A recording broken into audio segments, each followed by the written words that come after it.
Happy New Year's, everybody. It is time. This is my top 10 albums of all of 2025. I wanted to start the list off with some honorable mentions that just barely didn't make the list, but were still incredible albums for the year. You can see the timestamp over here. That is when the list starts. Now let's get to honorable mentions. We have Big Thief with Double Infinity. This 2025 endeavor, Double Infinity, is a heartfelt album that, judging from a purely lyrical front, is a near masterpiece. In the wake of former singer Isaac Wood leaving Black Country New Road, it was a very daunting task to move on with a new singer. However, incorporating vocals from 3 different members and keeping up the jazzy sound led to a more than welcome follow-up from an impossibly good album to follow up. Bon Iver's SABLE fABLE is a supersonically captivating album that really sees Justin Vernon come back to form. Conan Gray's most profound album yet released, which is Wishbone, it has an incredible singing and writing that brings me to tears on numerous songs on it. Cryptopsy's and Insatiable Violence is a strong return to form for the death metal band with more qualitative instrumental parts and progressions. Deftones' Private Music is a massive improvement on the band's past 2 albums, with heavier riffs and an all-around tighter sound. FKA Twigs' Eusexua is arguably my favorite album from her yet, thanks to the wide array of different sounds. Florence and the Machine's Everybody Scream is a deeply personal album for the singer with very impressive vocal work. Jane Remover's Revengeseekerz is a truly insane album, sporting the genre digicore with this awesome production, rapping, and great guest appearances from the likes of Danny Brown. King Gizzard and the Lizard Wizard's Phantom Island is an interesting re-envisionment of Flight B741 with an orchestra accompanying the band that leads to some just okay songs, as well as some of the best songs the band's ever released. Lorde's Virgin is probably the most open piece of music she's ever released. Maruja's Pain to Power is bold, aggressive, and extremely lyrically profound, especially for a debut album. Quadeca's Vanisher Horizon Scraper is definitely his most musically abrasive and mature sounding record yet. As a big fan of the chamber pop, art rock kind of sound mastered by Black Country New Road, it was inevitable for me to love this new album by Racing Mount Pleasant. Redveil's Sankofa is an insanely impressive album for the rapper as he dives into a more jazz rap kind of sounds. I'm not normally too crazy on death metal, but Sanguisugabogg's Hideous Aftermath blew me away with its raw sound and surprisingly technical drum parts. Spiritbox's second album, Tsunami Sea, improves on the band's previous album on a lot of fronts, like with even heavier riffs, but still feels like a shadow of that album, especially with some of the melodic moments. Despite that, this is still one of the best metal records to release in 2025. And finally, Don't Tap the Glass doesn't do too much special, but for what it actually is, it's a strong continuation of Tyler's recent sound on Chromacopia, and especially Call Me If You Get Lost. Alright, that is that for honorable mentions. It's time for number 10. Let's go.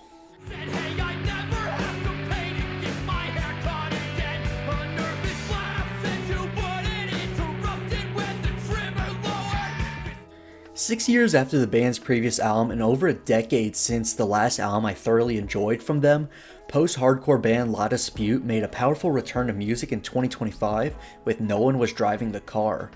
Musically, No One Was Driving the Car stood out greatly for albums this year thanks to the strong return to a poetic style of storytelling and a post-hardcore sound. The post-hardcore sound in specific makes a split to a sound that's heavier than ever before for the band. Even some of the heaviest parts of Wildlife pale in comparison to the heaviest parts of this album. The opener, for example, I Shave My Head, is this endearingly aggressive, especially vocally, song about the exploration of personal identity. The best song in this album, though, is also a song that placed in my top 10 songs of all of 2025, Environmental Catastrophe Film.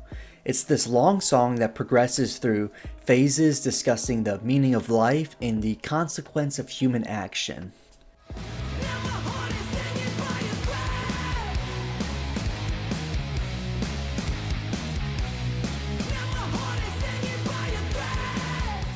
Never Enough. This album was a difficult crossroad for Turnstile.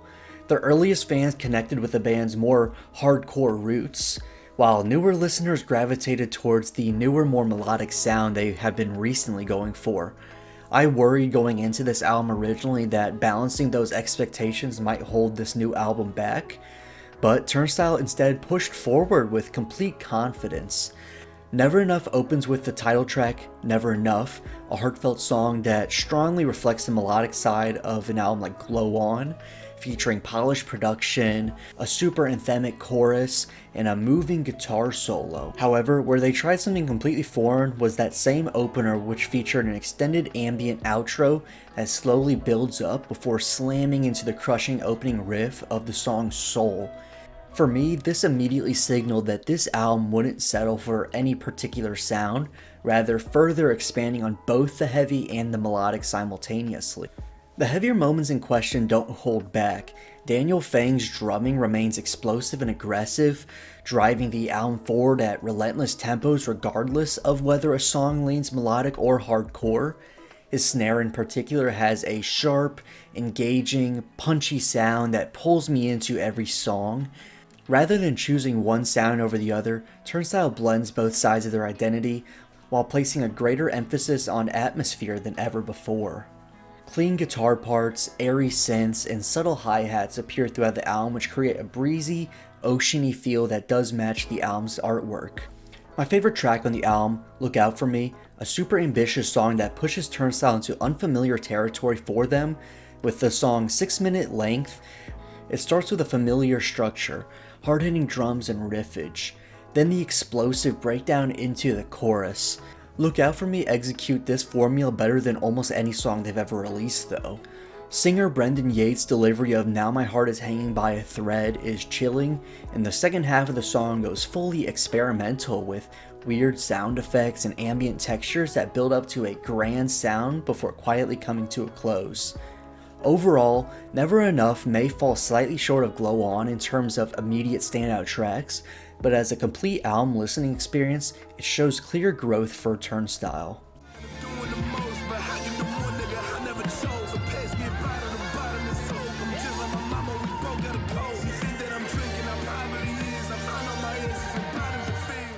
Hip-hop producer and a name who is already a legendary producer for the genre by now, John Michel and Anthony James released their debut collaboration album in 2025.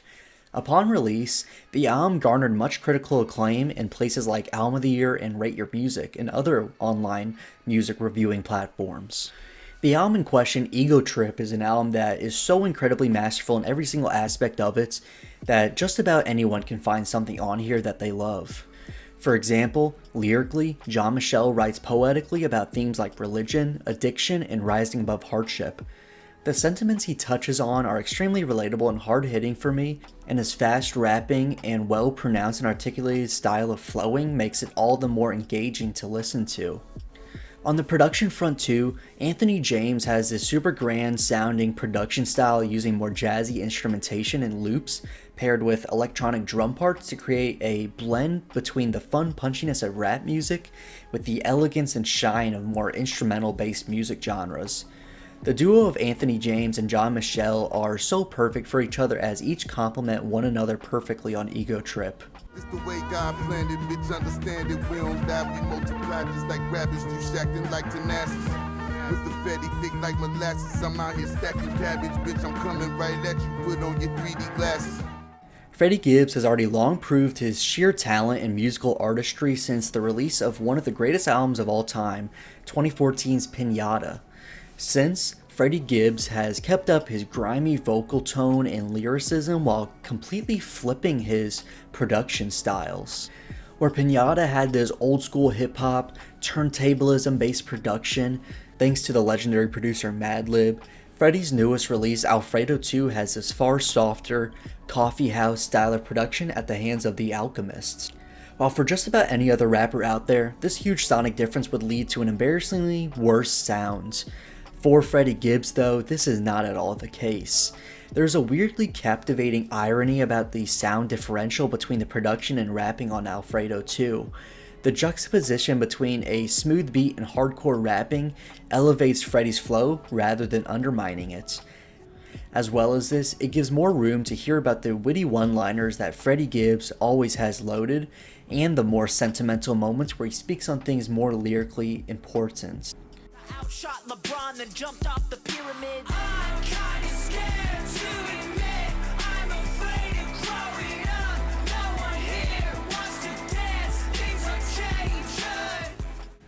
I never would have guessed Joey Valence and Bray would make it anywhere near my top 10 albums of 2025 a few years ago, but after the newest endeavor, and their last album too actually, it makes perfect sense to see why that is. Joey Valence and Bray is a hip-hop duo that made themselves known earlier this decade for their more comedic style of carefree rapping, taking influence from the likes of the Beastie Boys.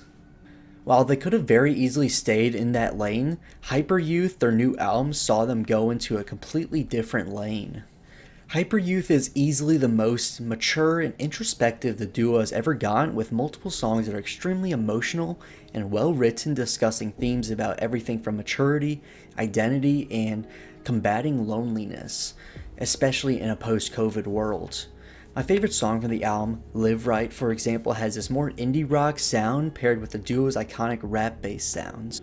The result is this really pretty song with fun rapping in the verses and an emotionally powerful chorus transcending genre, which proves the duo's sheer maturity since the beginning of their musical career. As a whole, Hyper Youth is an album that perfectly balances pristine, futuristic production, great features from the likes of JPEG Mafia, great standalone rapping from Joey Valence and Bray, and super clever lyricism with funny one-liners like, "The earth must be flat the way you fell off." Drum show. Even now, he'll take the longer way home. Since making my top 10 songs of 2025 video, which featured a song on Breach, I did a decent bit of research on the extremely deep story finalized on this album. I will still likely get everything very wrong, so do correct me or add on to what I say if I am incorrect about anything. But the number one reason I love this album so much is the extensive concept on it. The concept in question is the one that follows the band's discography and tells the story of a man named Clancy, which is Tyler Joseph's alter ego, who is trapped inside a dystopian city called Dima. Within the city lies the leadership of people called bishops, who are very oppressive people. Across some previous albums,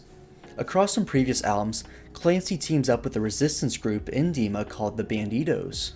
That leads us to the start of Breach with the opener City Walls, where Clancy comes face to face with the leader of the bandits before coming to the realization that this journey turned him into the very thing he sought to destroy from the start. Of course, I could go in detail about how much I love the musicality of this album, especially on a vocal front with catchy hooks, fast flows, and aggressive breakdowns. The way Breach acted as the end of the long-running story made it such an interesting listen for me this year.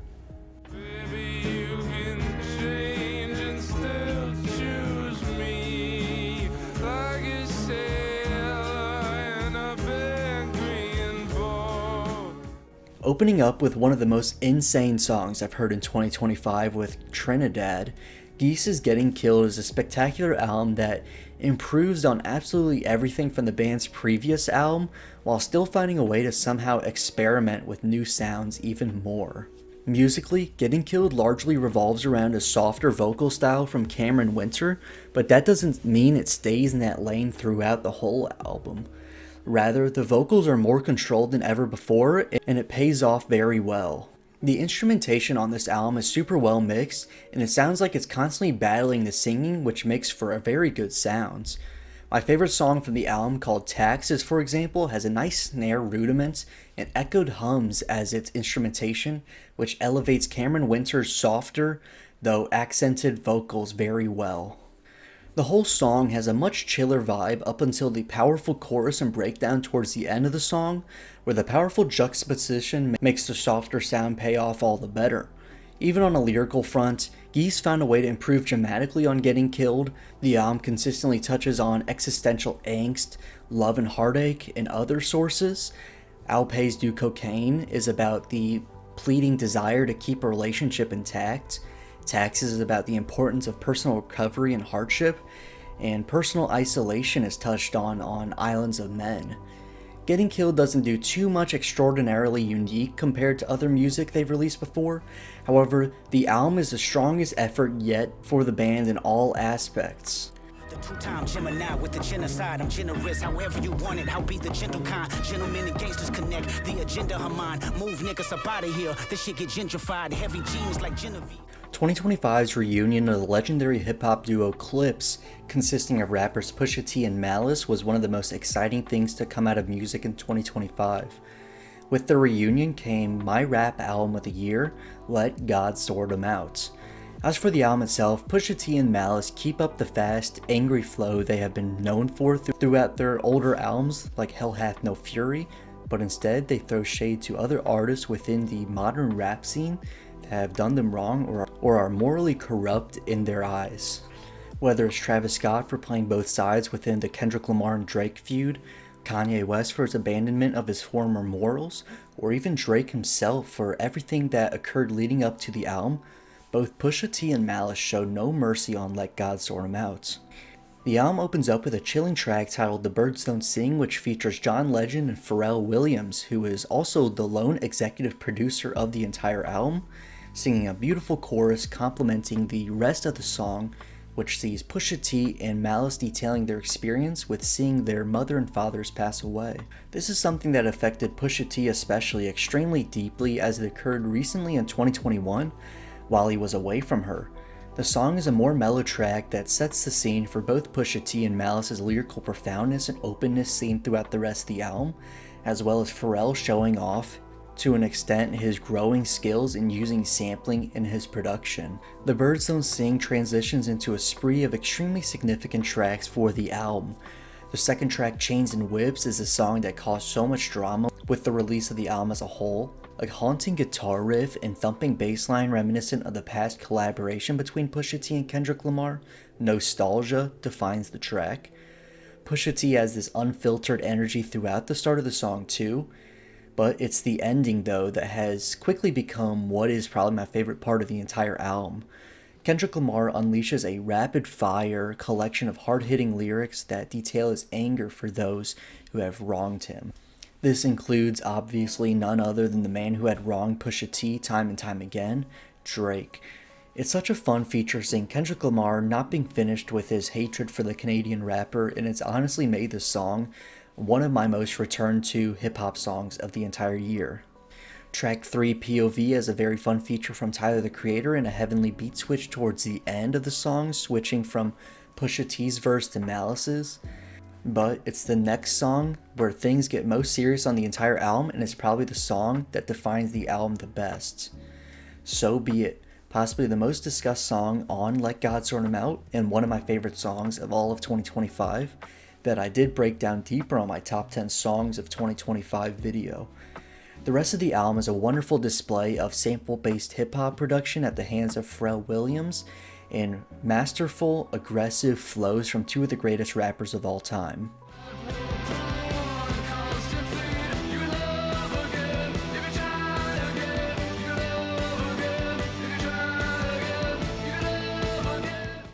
Car Seat Headrests' The Scholars is the long-awaited comeback record for the band after what critics deemed to be a disappointing 2020 album with Making a Door Less Open.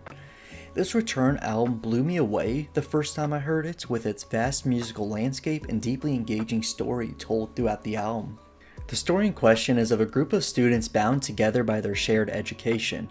In this world, the scholars grapple with factors in life like ideas, faith, and ambition, which slowly become the sources of hurt rather than satisfaction.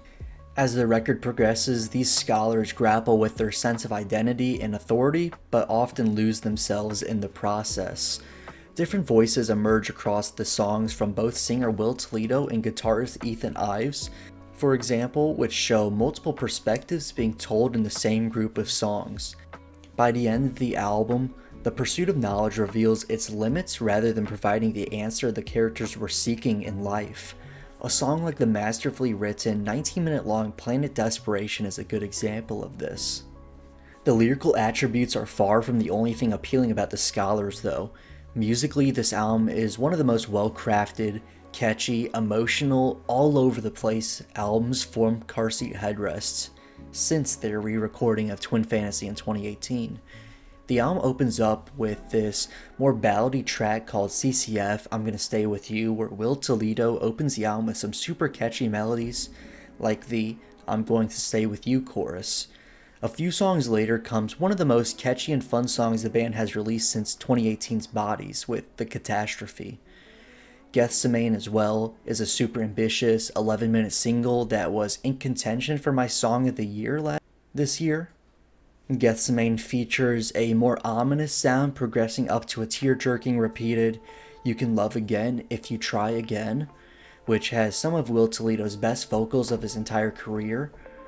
Moving on through the album, Reality is a haunting 11-minute long song that defines the band's artistic ability incredibly well, featuring heavy parts, slow acoustic moments, gentle world-building verses from Will Toledo, and emotionally crushing bridges by Ethan Ives.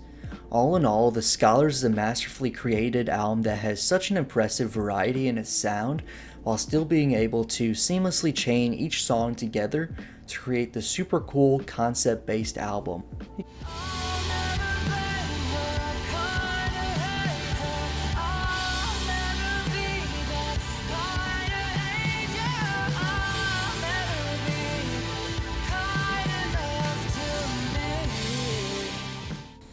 And finally, number 1, Ethel Cain's Willoughby Tucker, I'll Always Love You. To prevent repeating myself between my full album review earlier this year for Ethel Cain's Willoughby Tucker and one of my songs listed on my top 10 songs of 2025 video, I'll simply link that video in the description for the full breakdown of this album. To sum it up though shortly, Ethel Cain's newest endeavor has successfully lamented the story created through the Ethel Cain name as one of the greatest musical runs in the modern music era. This in part thanks to the poetic storytelling, world-building, emotional vocal work, and captivating Americana sound Ethel Cain goes for. Well, there we have it. That is my top 10 albums of 2025. Subscribe for more music videos like this and comment below what is your number 1 album of 2025. Thanks for watching and have a great 2026, everybody.